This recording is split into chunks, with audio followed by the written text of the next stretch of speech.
Buenas tardes, soy Michael Reynoso. Me encuentro con Nelson Erazo, presidente nacional del Frente Popular. Hola Nelson, ¿cómo está? Muy buenas tardes, un gusto. Sí, quisiera primero preguntarle, ¿cuáles son los puntos de la ley de apoyo humanitario que más le preocupa respecto a lo laboral? A ver, primero creo que es necesario establecer que la ley de apoyo humanitario no cumple ni de lejos el objetivo que se trazó el gobierno nacional al inicio de la propuesta establecida.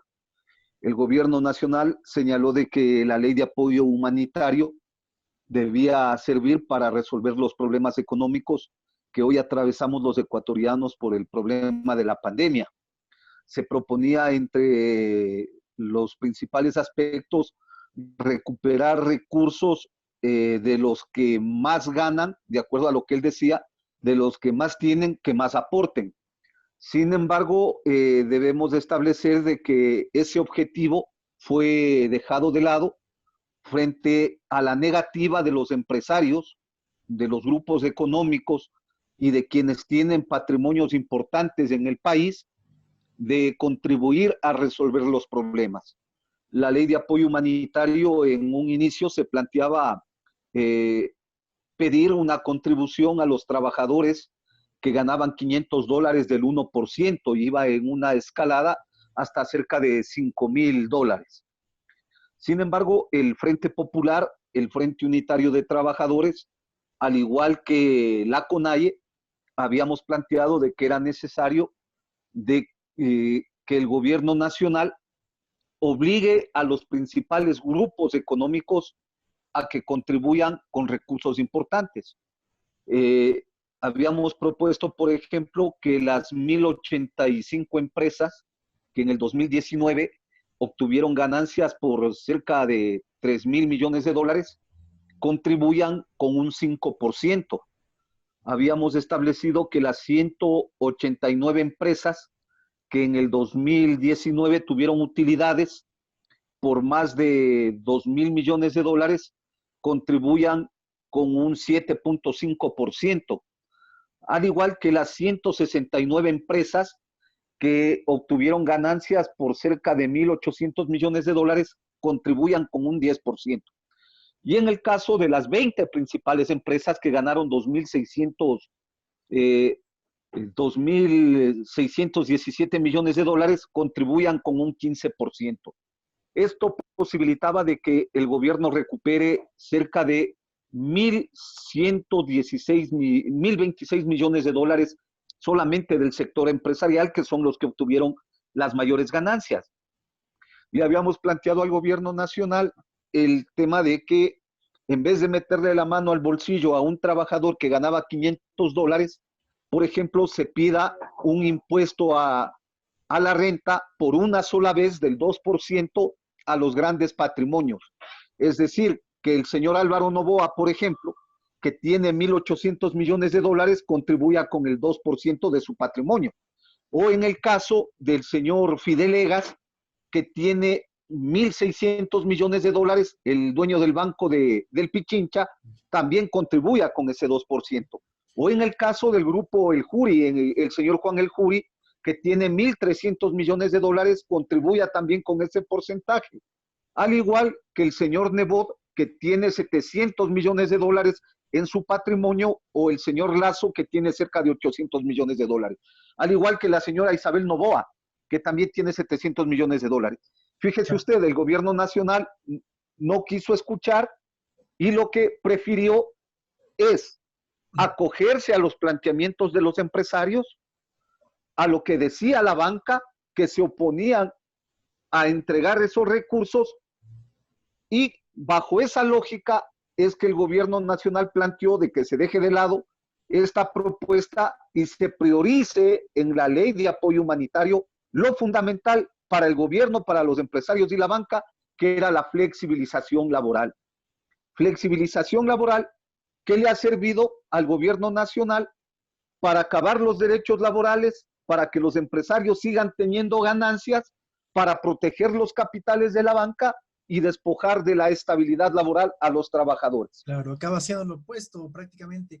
Ahora le pregunto, muy interesante las propuestas que usted da. Con esas propuestas tal vez no estuviéramos en la crisis económica actual por la emergencia, o si estuviera en sus manos, ¿qué propondría usted aparte de lo que acaba de mencionar para salir de la crisis económica? A ver, el Frente Popular, adicionalmente a estos elementos, planteamos tres aspectos adicionales. Uno, que es el apoyo a la pequeña y mediana industria.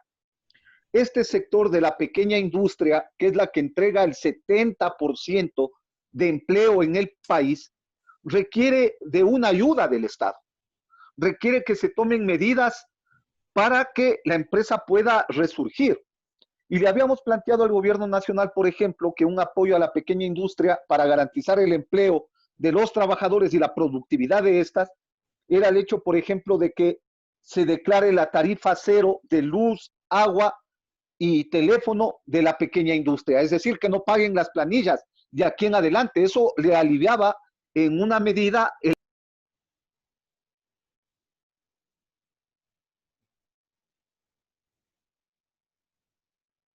segundo aspecto que habíamos planteado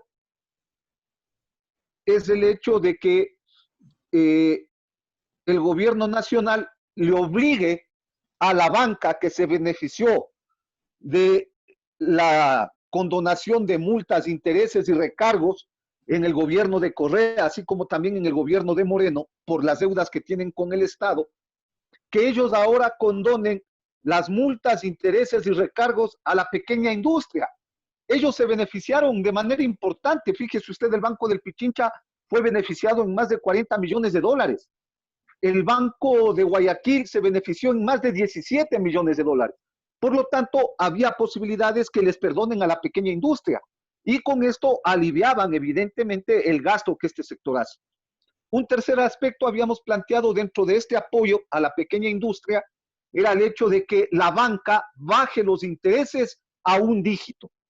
No puede ser posible que en un país dolarizado se cobren intereses por los préstamos por cerca de 16 o 18%.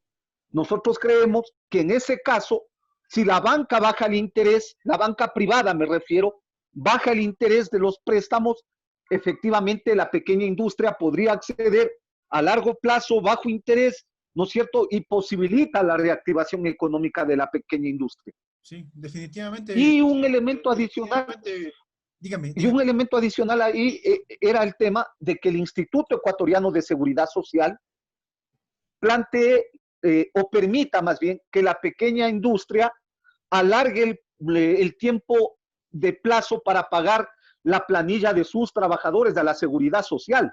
Porque si están en una situación complicada, es obvio que no tenían para cumplir con la seguridad social.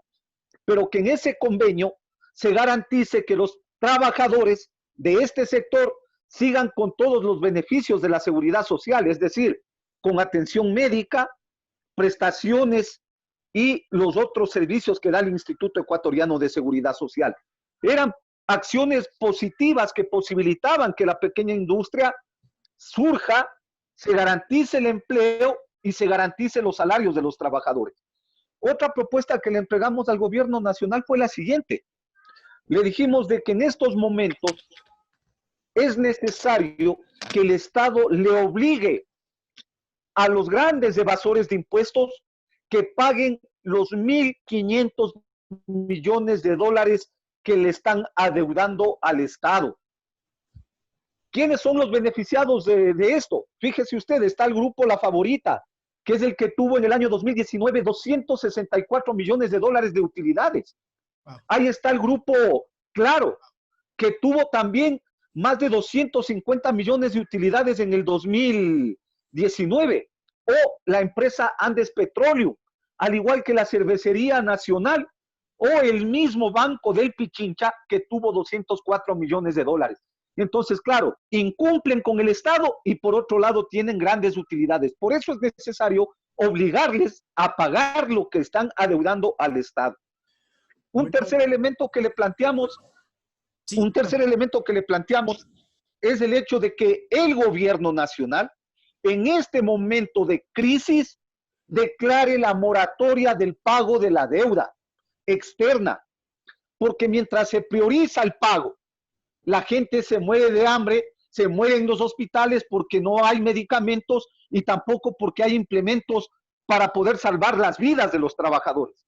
Pero lo más grave es que incluso el personal de los hospitales se está contagiando, incluso hay muertes de parte de ellos porque no tienen los implementos de bioseguridad.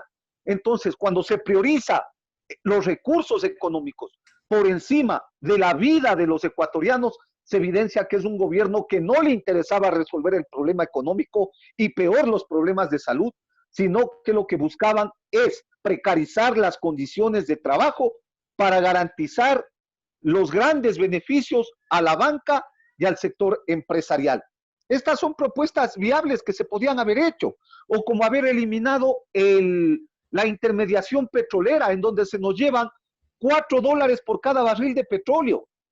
Otro elemento adicional que le planteamos, le dijimos, es necesario bajar el IVA del 12 al 10%. Una muestra de eso es que cuando hubo el terremoto en Manabí y en Esmeraldas, recordará que se subió el IVA del 12 al 14%. ¿Qué es lo que ocurrió en ese momento? La gente no tributaba, disminuyó los ingresos. Cuando regresamos al 12%, la gente empezó a facturar.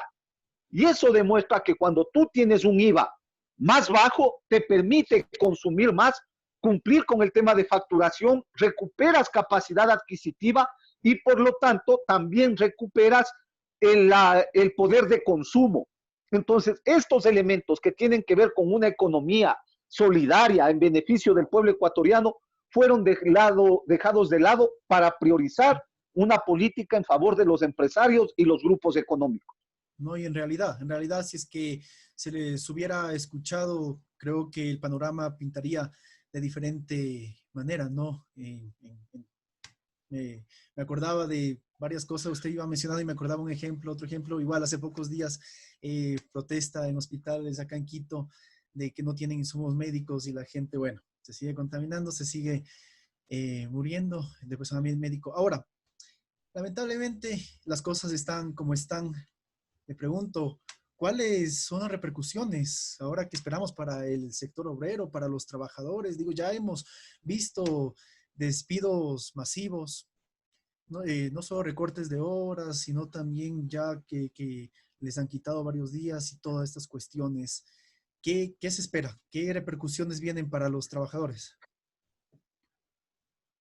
Mire, ¿qué ha ocurrido en estos cerca de 70 días de la declaratoria de la cuarentena que planteó el gobierno nacional? Primero nos había señalado de que no se iba a dar paso a los despidos de los trabajadores. Se señaló de que el Estado iba a garantizar la estabilidad laboral y por ende los salarios de los trabajadores. Sin embargo, tenemos como contrapartida el hecho de 150,000, 160,000 trabajadores despedidos de sus puestos de trabajo, 160,000 trabajadores que están a la espera de que les llamen a laborar y más de 500,000 trabajadores que están en un proceso de notificación para ser despedidos.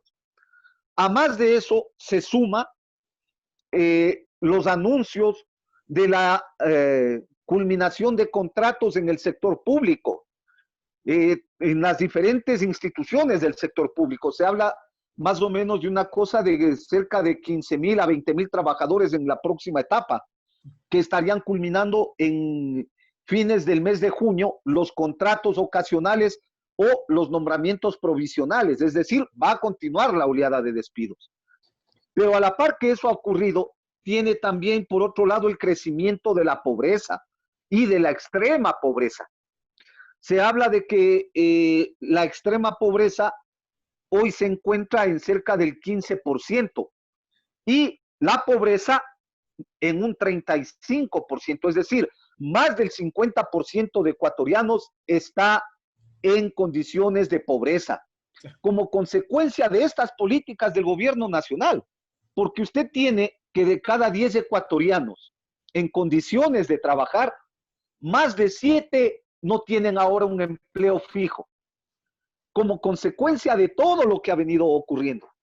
Pero a esto se suma otro elemento adicional que deberíamos tomarlo en cuenta, que es el hecho de que en la actual etapa, en medio de la pandemia, los empresarios, la banca y la derecha lograron cristalizar su proyecto que venían empujando desde inicios del 2018, que era la precarización laboral.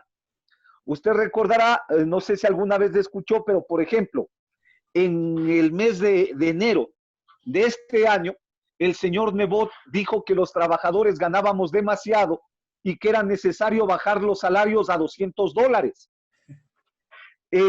A mediados y a inicios del 2019, los empresarios decían que era necesario ir por contratos que signifiquen modalidades de contratación de 3 años a prueba, sin estabilidad laboral, sin derechos de los trabajadores y solamente ganando el salario básico. Yo recuerdo que antes de octubre del año anterior se planteaba de que ya existía un acuerdo entre empresarios, gobierno y un sector de los trabajadores. Se planteaba el tema de las jornadas de 10 y 12 horas. Se planteaba la optimización de la jornada de trabajo para que ya no sean 5 días a la semana, sino 6 días a la semana. Se plantearon el tema de que era necesario empujar una política para no pagar utilidades, porque también decían que había mucho gasto en los trabajadores. Usted tiene ahora, con la ley de apoyo humanitario, que de apoyo humanitario no tiene nada, sino que más bien es una ley que esclaviza el trabajo.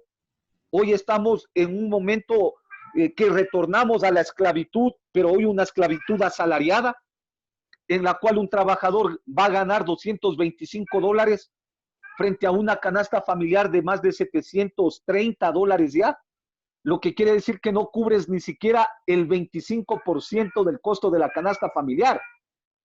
Y en hogares en donde se quedaron sin trabajo y solamente está trabajando el jefe de hogar. Es decir, es una situación bien compleja la que hoy estamos atravesando. Lo es. Y con jornadas de 6 días a la semana. Y Claro. con jornadas incluso que en algunos casos van a superar las 10 horas, porque ahora son ellos, me refiero a los empresarios, los que van a manejar la jornada de trabajo de acuerdo a sus necesidades y obviamente dicen, ¿no es cierto?, de acuerdo con el ministro de Trabajo, que mejor nos da hasta, yo diría, risa escucharle, cuando nos dice que se va a priorizar el diálogo entre las partes, los acuerdos entre las partes. Pero ¿cuál es el tipo de acuerdo que nos están llevando? Nos llevan primero a una conversación entre el trabajador individual con el empresario. ¿Qué es lo que les dice el empresario ahí? A ver, señores, ustedes van a ganar de ahora en adelante $225 porque es lo que les puedo pagar. Si ustedes quieren, se quedan o si no, se van. Claro. Entonces, ¿qué acuerdo puede haber ahí? Te están obligando a aceptar la imposición del dueño del capital, del dueño de los medios de producción, y quienes vendemos nuestra fuerza de trabajo, obviamente estamos obligados, si cabe el término, a asumir lo que nos está diciendo el empresario, caso contrario somos botados de nuestros puestos de trabajo. Entonces, estas cosas son producto de las leyes malhadadas por parte de una asamblea legislativa que ha demostrado que se somete a los intereses del gobierno en su mayoría, al igual que también a los intereses de la banca y de los empresarios. Sí, bueno, definitivamente es espantoso, ¿no? Lo que ya está sucediendo, lo que se viene. Esperemos se corrijan y se tomen decisiones a favor de los trabajadores. Ahora, lo último que quiero preguntarle, mi última pregunta, de no conseguir los objetivos por los que vienen trabajando, ¿Se vienen tal vez nuevas protestas, nuevos plantones junto con otros sindicatos? En caso de que su respuesta sea sí y de, pues, igual no ver resultados, tal vez acudir a instancias internacionales es una vía o es complejo entrar en esa cuestión. A ver, los trabajadores, el Frente Popular, al igual que el Frente Unitario de Trabajadores, ha planteado el hecho de que vamos a utilizar todos los mecanismos que nos permite la ley, que nos permite la Constitución para defender los derechos de los trabajadores. Por eso es que ya estamos preparando la demanda de inconstitucionalidad de la ley de apoyo humanitario, así como también la inconstitucionalidad de la ley de ordenamiento de las finanzas públicas, al igual que los acuerdos presidenciales en donde se reduce la jornada de trabajo en el sector público y con esto se reduce el salario de los trabajadores. Con lo cual, de paso, el gobierno nacional, al ahorrarse ese gasto en los salarios, busca resolver la crisis con esos recursos de los trabajadores. Si antes decíamos que era el 1% de un trabajador que ganaba $500, fíjate que ahora con la ley de apoyo humanitario, la reducción del salario de un trabajador que ganaba $561 es de cerca de $80 mensuales. Es decir, es una brutalidad. Solo por poner un ejemplo, el Magisterio Nacional, con la reducción de su salario, va a contribuir con $12.364.000 mensuales. Es decir, en el año van a aportar con cerca de 150 millones al año. El sector público va a aportar con cerca de 44 millones mensuales, lo que quiere decir cerca de 500 millones al año. Si tú ves, va a recuperar recursos por cerca de 750 millones solamente en la reducción de salarios en el sector público para enfrentar la pandemia. Mientras los empresarios, la banca, no ha puesto un solo centavo.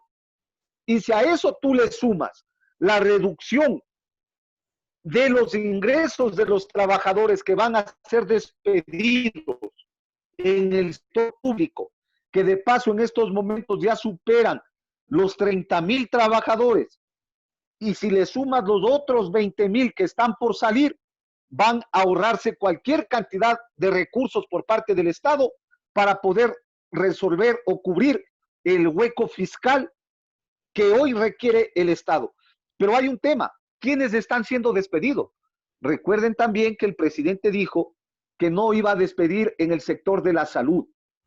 Sin embargo, al segundo día de lo que acabó de decir eso, fueron despedidos médicos, enfermeras, auxiliares, personal de mantenimiento, de limpieza de los hospitales, tanto en Manabí como en Santo Domingo.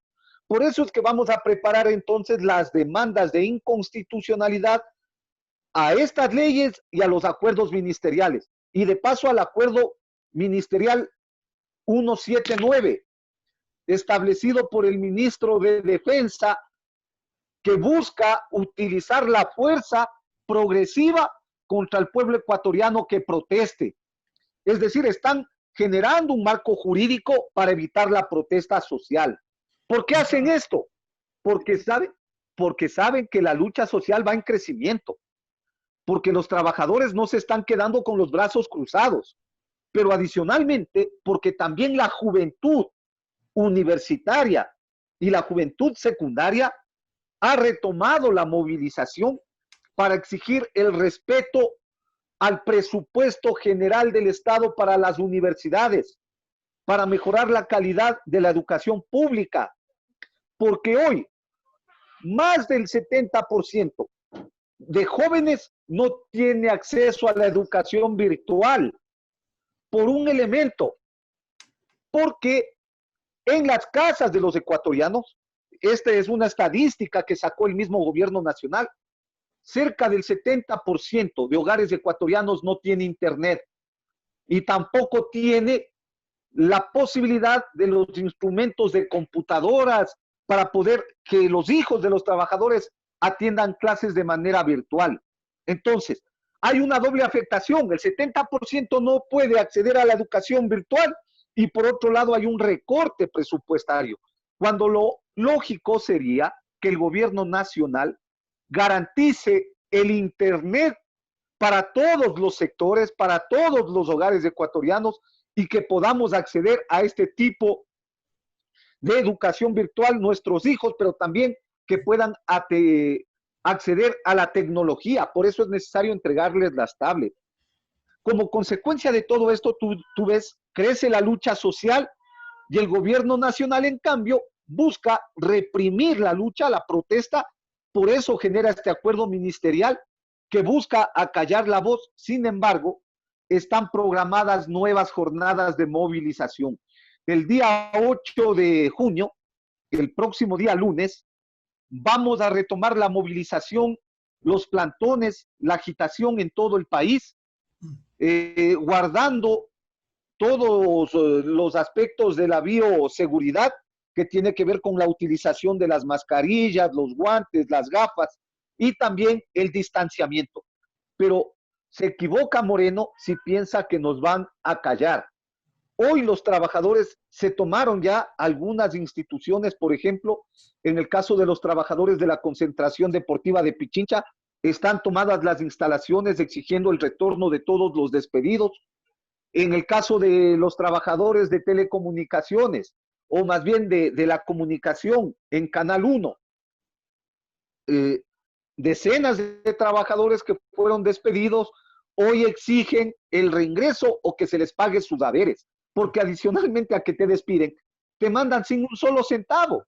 Entonces, hoy tienes tres posibilidades: o morir contagiado del coronavirus, o morir de hambre, o luchar para que ninguna de las dos cosas ocurra.